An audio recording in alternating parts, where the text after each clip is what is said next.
ಹುಮನಾಬಾದ್ ವೀರಭದ್ರೇಶ್ವರ ದೇವಸ್ಥಾನದ ಸಮೀಪದಲ್ಲಿರುವ ಬಸವರಾಜ ಕಲ್ಯಾಣ ಮಂಟಪದಲ್ಲಿ ಎಸ್ಐಆರ್ ಬಗೆಗಿನ ಜಾಗೃತಿ ಕಾರ್ಯಕ್ರಮದಲ್ಲಿ ಮಾಜಿ ಸಚಿವರಾದ ರಾಜಶೇಖರ್ ಬಿ ಪಾಟೀಲ್ ಹಾಗೂ ಎಂಎಲ್ಸಿ ಡಾಕ್ಟರ್ ಚಂದ್ರಶೇಖರ್ ಪಾಟೀಲ್ ಅವರು ಭಾಗವಹಿಸಿದ್ದಾರೆ.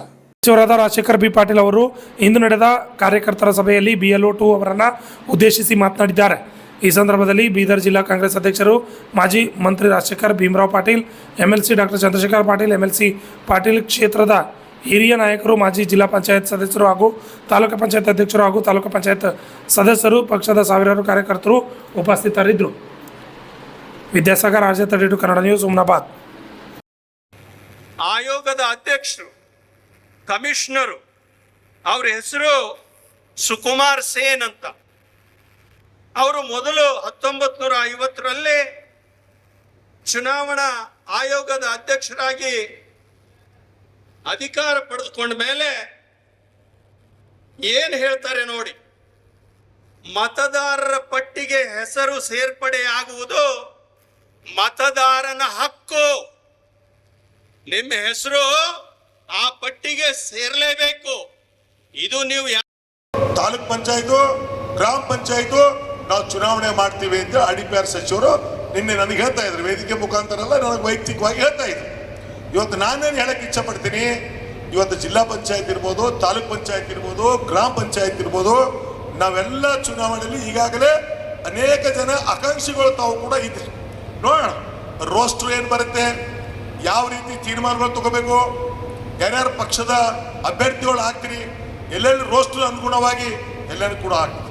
ಇವತ್ತು ಬರೇ ಯಾರಿಗೆ ಇಚ್ಛೆ ಇದೆ ಅವರೇ ಮಾಡ್ತಕ್ಕಂಥದ್ದಲ್ಲ, ಎಲ್ಲರೂ ಕೂಡ ಒಂದು ಪಕ್ಷದ ಕೆಲಸ, ಇದು ಒಂದು ಬಹಳ ದೊಡ್ಡ ಕೆಲಸ ಇದೆ ಅಂತ ನೀವೆಲ್ಲರೂ ಕೂಡ ಅದರಲ್ಲಿ ಪಾಲ್ಗೊಳ್ತೀರಾ ಅಂತ ನಾನು ಭಾವಿಸಿದ್ದೀನಿ. ಅದಕ್ಕೆ ದಯಮಾಡಿ ತಾವೆಲ್ಲರೂ ಕೂಡ ಮತ್ತೆ ಇದಕ್ಕೆ ಏನಿದ್ರು ಕೂಡ ನಾವು ನಿಮ್ಮ ಜೊತೆಯಲ್ಲಿ ನೇರವಾಗಿ ನಾನು ಇನ್ನೊಂದು ನಿಮ್ಗೆ ಹೇಳಕ್ಕೆ ಇಚ್ಛೆ ಪಡ್ತೀನಿ ಅಧ್ಯಕ್ಷರೇ, ಯಾರಿದ್ರಲ್ಲಿ 255 ಇವರೇ ನಮ್ಮವ್ರು ಇದ್ದಾರ BLA2 ಫಸ್ಟ್ ಸೆಕೆಂಡ್ ಥರ್ಡ್ ಯಾರು ಒಳ್ಳೆ ರೀತಿಯಲ್ಲಿ ಕೆಲಸ ಮಾಡ್ತೀರಿ ಅವ್ರಿಗೆ ಮುಂದೆ ಬರ್ತಕ್ಕಂಥ ದಿನದಲ್ಲಿ ಒಂದು ಒಳ್ಳೆ ಅಪಾರ್ಚುನಿಟಿ ಸಿಗ್ತದ ಅಂತ ಕೂಡ ನೀವು ವೇದಿಕೆ ಮುಖಾಂತರ ಹೇಳಿ. ಯಾರು ಪಕ್ಷಕ್ಕಾಗಿ, ಯಾರು ಕೆಲಸಕ್ಕಾಗಿ ದುಡಿತಾರ ಅವ್ರಿಗೆ ಪರಿಗಣಿಸ್ತಕ್ಕಂಥ ನಮ್ಮೆಲ್ಲರ ಹೊಣೆ ಇದೆ. ಇವತ್ತು ನಾನು ಜಿಲ್ಲಾ ಅಧ್ಯಕ್ಷರ ಸಮ್ಮುಖದಲ್ಲಿ ಹೇಳ್ತಾ ಇದ್ದೀನಿ, ನಿನ್ನೆ ಜಿಲ್ಲಾ ಉಸ್ತುವಾರಿ ಸಚಿವರಿಗೆ ಕೂಡ ಹೇಳಿದ್ದೀನಿ. ದಯಮಾಡಿ ಯಾಕೆ ಹೇಳ್ತಾ ಇದ್ದೀನಿ ಅಂದ್ರೆ ನಿಮ್ಮಲ್ಲಿ ಕೂಡ ಒಂದು ಬೇಕು, ನಾನು ಮಾಡಬೇಕು, ನಾನು ಮುಂದೆ ನಿಮ್ಮ ಹತ್ರ ಪೈಪೋಟಿ ಇರಬೇಕು, ನಾನು ಮಾಡ್ತೀನಿ, ನೀನು ಮಾಡ್ತೀನಿ, ನಾನು ಒಳ್ಳೆ ಕೆಲಸ ಮಾಡ್ತೀನಿ ಅಂತ ನೀವು ಆ ರೀತಿ ಮಾಡ್ರಿ. ನಿಮ್ಮ ಜೊತೆ ನಾವಿದ್ದೀವಿ. ಒಂದು ಈಗೇನು ನಾವು ವಾರ್ ರೂಮ್ ಕೂಡ ಪ್ರಾರಂಭ ಮಾಡ್ತೀವಿ. ಇವತ್ತು ಅನೇಕ ನಮ್ಮ ಪಕ್ಷದ ಮುಖಂಡರಿಗೆ ಕೂಡ ನಾನು ಹೇಳಿದ್ದೀನಿ, ನಮ್ಮ ಬ್ಲಾಕ್ ಅಧ್ಯಕ್ಷರು ಕೂಡ, ಯೂತ್ ಕಾಂಗ್ರೆಸ್ ಅಧ್ಯಕ್ಷ ಇರ್ಬೋದು, ಗ್ರಾಮೀಣ ಭಾಗದ ಅಧ್ಯಕ್ಷ ಇರ್ಬೋದು, ನಮ್ಮ ಪಕ್ಷದ ಮುಖಂಡರು ಇರ್ಬೋದು, ಪ್ರತಿಯೊಂದು ಗ್ರಾಮಗಳಿಗೆ ಭೇಟಿ ಕೊಡ್ತಕ್ಕಂಥ ಕೆಲಸ ನಾನು ಮಾಡಿಸ್ತೀನಿ. ಸ್ವತಃ ನಾನು ಕೂಡ ಬರ್ತೀನಿ ನಿಮ್ಮ ಗ್ರಾಮಗಳಲ್ಲಿ, ನಿಮ್ಮ ಹುಬ್ಳಿಯಲ್ಲಿ ನಾವು ಬರ್ತೀನಿ. ಇವತ್ತು ಒಂದು ಸ್ವಲ್ಪ ಇನ್ನೊಂದು ಮಾತು ಹೇಳ್ತೀನಿ ಕೇಳಿ. ಮೊನ್ನೆ ನಡೆದಂತ 2023ರ ಚುನಾವಣೆ ತಾವು ಸ್ವಲ್ಪ ಒಂದು ಗಮನದಲ್ಲಿ ಇಟ್ಕೊಳ್ರಿ. ಇವತ್ತು 1978ರಿಂದ ಇಲ್ಲಿವರೆಗೆ 25ರ ಎಲೆಕ್ಷನ್, ನಿಮ್ಮನೆ 23 ಎಲೆಕ್ಷನ್ ಆಯಿತು. ಭಾರತೀಯ ಜನತಾ ಪಕ್ಷ ಗ್ರಾಫಿಕ್ 40,000 ಎಂದೂ ಕೂಡ ಮುಂದೆ ಹೋಗಿಲ್ಲ. ಮಾಧ್ಯಮ ಸ್ನೇಹಿತರೆ ಬೇಕಾದ್ರೆ ಅಂಕಿಅಂಶ ನೋಡ್ರಿ. 78ರಿಂದ ನಿಮಗೆ ಹೇಳ್ತಾ ಇದ್ದೀನಿ, ಸುಭಾಷ್ ಕಲ್ಲೂರ್ ಅವರು 99ರಲ್ಲಿ ಗೆದ್ದರು ಕೂಡ 40,000 ಒಳಗಡೆ ಓಟ್ ತೊಂಡೆ ಅವರು ಗೆದ್ದಿದ್ರು. ಇವತ್ತ ಹುಮನಾಬಾದ್ ಮತಕ್ಷೇತ್ರದಲ್ಲಿ 40,000 ಇರ್ತಕ್ಕಂಥದ್ದು 77,000ವರೆಗೆ ಹೋಗಿದೆ. ಹೆಂಗೆ ಹೋಯ್ತು? ಯಾವ ಕಾರಣ ಏನು? ಸೋಲು ಗೆಲುವು ಇದೆ. ಸೋಲು ಗೆಲುವು ಕೂಡ ನಾವು ಎದಕ್ಕೂ ಕೂಡ ಹೆದರ್ಕೊಂಡು ಮನೆಗೆ ಕುಂಡಿರ್ತಕ್ಕಂಥದ್ದಲ್ಲ. ಸೋಲೋದು ಗೆಲ್ಲೋದು ಮುಖ್ಯ ಅಲ್ಲ.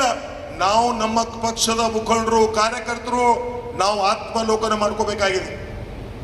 ಇವತ್ತ ಎಲ್ಲೋ 5,000, 10,000, 15,000 ಟ್ರಾಫಿಕ್ ಬ್ಯಾಗ್ ಹೋಗ್ಯದ, ತೆಳಗೆ ಹೋಗ್ಯದ ಅಂದ್ರೆ ಅದು ಒಂದು ಭಾಗ. ಇವತ್ತು ಕೇಶಪ್ಪಣ್ಣವರೇ 37,000, 40,000 ಅಂದ್ರೆ 77,000 ಇವತ್ತು ಹೋಗಿದೆ. ನಾವು ಎಲ್ಲರೂ ಕೂಡ ವಿಚಾರ ಮಾಡ್ತಕ್ಕಂಥದ್ದೇ ಬಂಧುಗಳೇ. ಇವತ್ತು ಯಾವ ಕಾರಣ, ಯಾವ ಉದ್ದೇಶ ಅಥವಾ ಯಾವ ರೀತಿ ಮತದಾನ ಆಯಿತು, ಇದರಲ್ಲೇನು ಓಟ್ ಚೋರಿ ಆಯಿತು, ಯಾವ ರೀತಿ ಆಯಿತು ಅದು ಕೂಡ ನಾವು ವಿಚಾರ ಮಾಡಬೇಕಾಗಿದೆ ಬಂಧುಗಳೇ. ಅದಕ್ಕೆ ದಯಮಾಡಿ ತಾವು ಇವಕ್ಕೆಲ್ಲರಿಗೂ ಕೂಡ ಮುಂದೆ ಬರ್ತಕ್ಕಂಥ ದಿನದಲ್ಲಿ ತಾವೆಲ್ಲ ಒಳ್ಳೆ ರೀತಿಯಿಂದ ಮಾಡಿ ಯಶಸ್ವಿ ಆಗ್ತೀರಿ. ಅದ್ರ ಜೊತೆಯಲ್ಲಿ ಇವತ್ತು ನನಗೆ ಮಾಹಿತಿ ಪ್ರಕಾರ ಇವತ್ತೇನು ಗೃಹಲಕ್ಷ್ಮಿ ಪ್ರಾರಂಭ ಆಗಿದೆ. ಇವತ್ತ ನಮ್ಮ ಪಂಚ್ ಗ್ಯಾರಂಟಿ ಅಧ್ಯಕ್ಷರು ಗೃಹಲಕ್ಷ್ಮಿಯಲ್ಲಿ ಸುಮಾರು 49,572 ಮಹಿಳೆಯರು ಇದ್ರದ್ದು ಸೌಲಭ್ಯ ಪಡಿತಾ ಇದ್ದಾರೆ.